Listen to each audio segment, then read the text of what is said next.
What's going on, guys? My name is MrNiceGuy and welcome to another video. Today we're taking a look at the top 5 players from relegated sides that top clubs in the Premier League should pick up.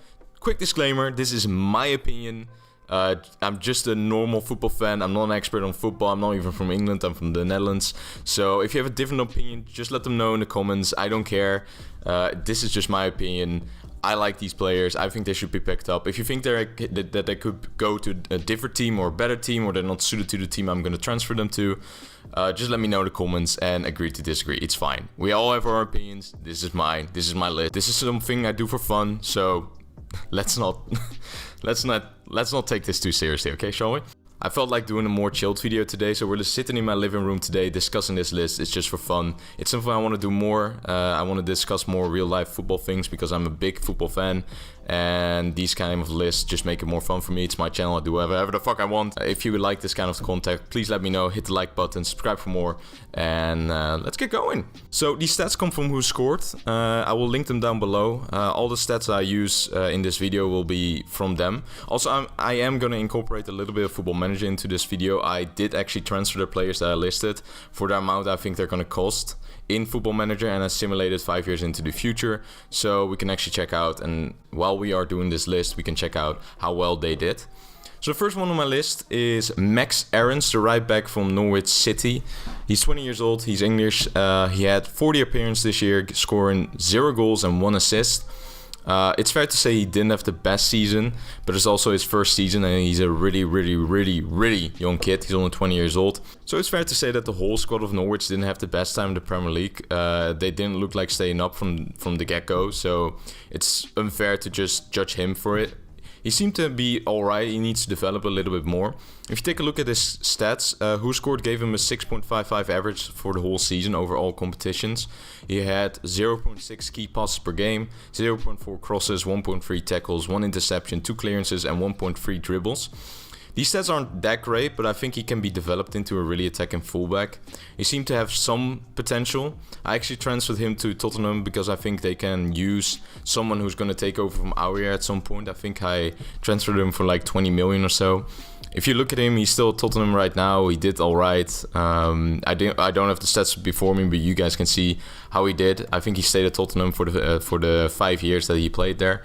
I think he could be a decent right back, but if he would be too expensive, I would not go for him. If he would be like 40 million, I don't think he's that good, but I think he is an interesting option. Also, he's English, and that's something that's always useful in the Premier League. By the way, this list is from worst transfer of the top 5 to the best. So number 1 is the best and 5 is the worst of these 5 that I picked. So number 4 is my fellow countryman. It's Nathan. Why am I trying to pronounce this in English? It's just Nathan Ake. He's Dutch. I can pronounce however the fuck I want. So Nathan Ake, he's playing for Bournemouth, got relegated this year, and he also got injured during the season. And you saw an immediate drop-off in their defensive performances. Their defensive performances weren't that good to begin with. But losing Nathan Ake didn't make it any better. So his stats aren't exceptional. I don't think he is actually that good of a defender. I just think he is really good at the ball. He's a really good passer. And if you couple him with an actual good defender who isn't that good at passing, I think it can work out pretty well if he's not too expensive. So Nathan Ake is 25 years old, so he should be at his peak level right now. He's 180 centimeters, so he's pretty small for a center back actually. His average rating this year was 6.75. He got 30 appearances in all competitions. He had 1.1 tackles, 1.2 interceptions, 0.3 fouls, 5.1 clearances. He actually won 2.1 aerial duels a game. That's pretty good. And he also has an 87.6 passing accuracy. So as you can see, he's just really good with the ball. I wanted to compare him with Ben Godfrey and also with a guy called Chris Mempham. I compared them. Actually, Chris Mempham looked better, but he only had 10 appearances or 16 appearances the whole season. I think Chris Mempham is someone that is interesting to take a look at when he's playing in the championship next year, because he looks like he could develop into a really good player, because all of his stats were like the same or better than Nathan Ake's, but Nathan Ake played more games, so it's really hard to judge Chris Mempham. But Nathan Ake looked a lot better than Ben Godfrey, so I'm going for Nathan Ake as a center back. I transferred him to Arsenal. I think Arsenal could actually use a centre-back. I was looking also at Tottenham, Manchester City and Manchester United. I just think Manchester United, he would be a bit more player because Laporte is left-footed as well. Nathan Ake is also left-footed. And I think he's going to be a rotational option there. I think he's not good enough to be an improvement on Lindelof at Manchester United, so I would really not go for him. If they want, I think Lindelof is a great defender, but if they want to improve, I think they should get someone better than Nathan Ake.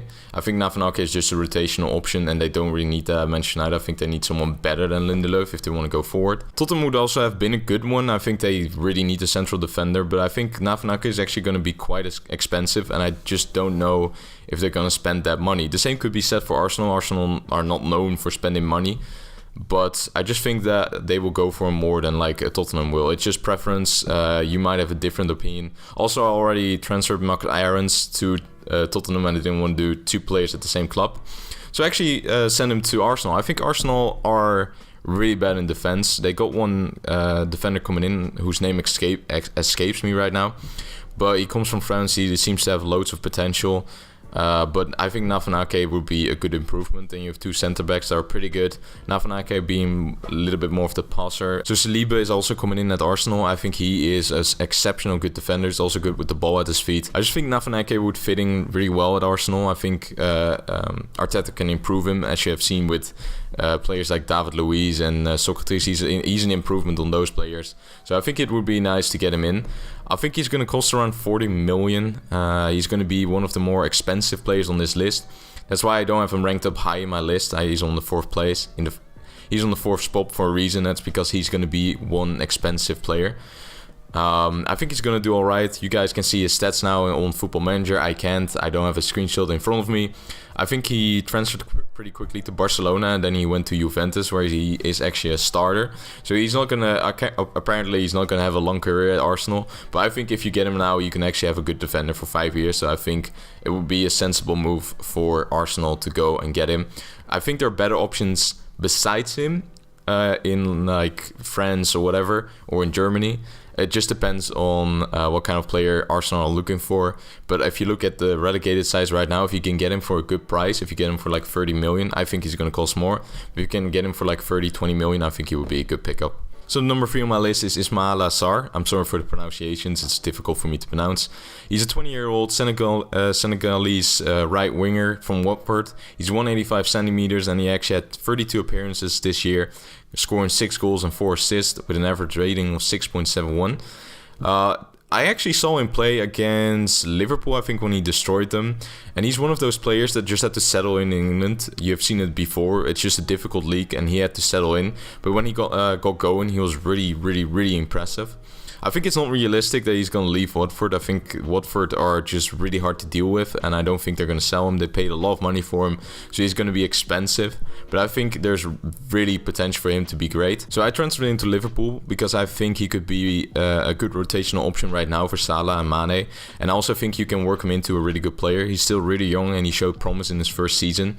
He's really athletic, he's really fast, and I think if Jurgen Klopp can work with him, he can become a really, really good player for them. As far as his stats goes, he has 81.5 key pass accuracy, 0.9 key passes, 1.7 dribbles per game, and 1.6 shots per game. All look very decent for a 22-year-old for his first season in the Premier League.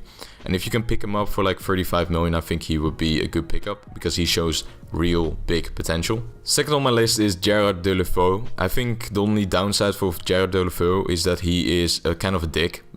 He's notoriously hard to deal with. He has pissed off everyone he's ever worked with. But he's a good player. He's 26 years old. He's Spanish. He plays primarily on the left.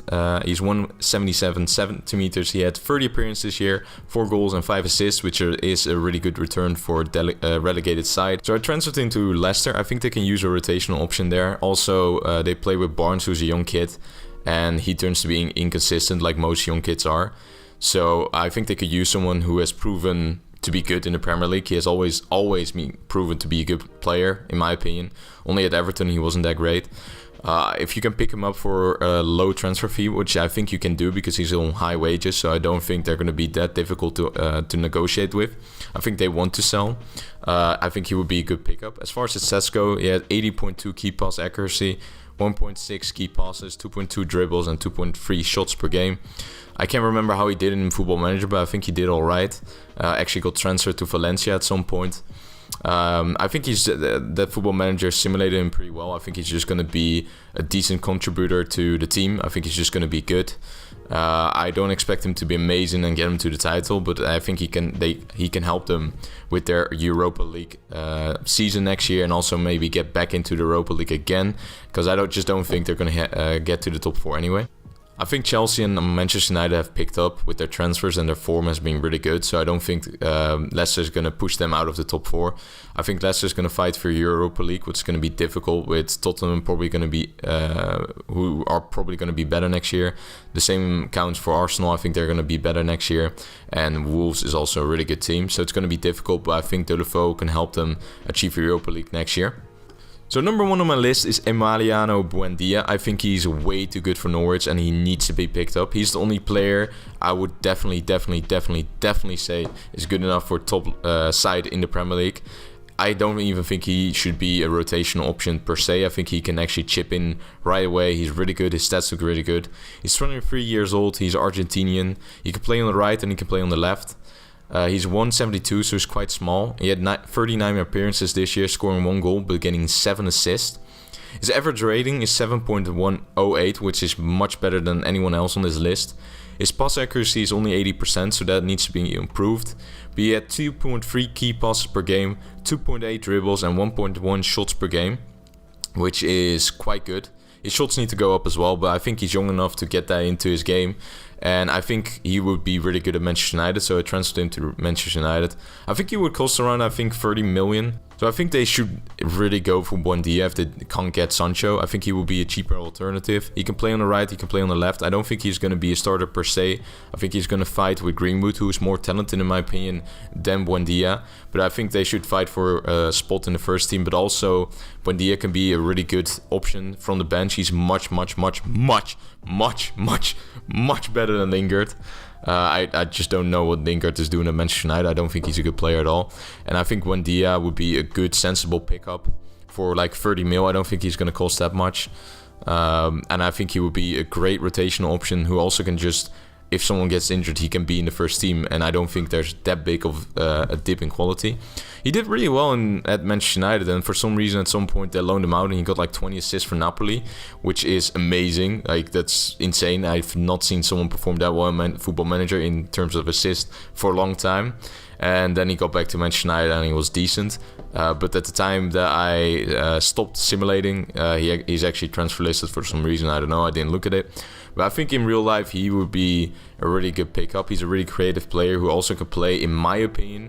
Also in Football Manager he can play, but he hasn't played there this season. But I do think, if you look at his stats, he can also play an attacking midfield position.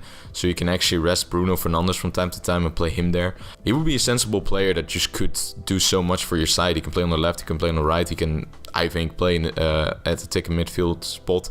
He's just someone who fixes problems for you, and he's not going to be that expensive. So if they don't get Jadon Sancho, I would definitely go for Buendia. I think Buendia would be the best player they can go for. I think Buendia is the best player out of all the players that got relegated with their sides. So guys, that's the end of my list. Let me know if you agree with me down below in the comments. If you don't agree with me, let me know which players you would go for and to which club you want them to transfer. So if you like this kind of content, please let me know in the comments down below. Also hit the like button and subscribe for more content like this, and also Football Manager content. I really like this. I think it's really chill to just sit here and just talk about football, because I'm a big football fan. And these kind of videos are just something I want to do. So I'm gonna see you guys in the next video. Bye.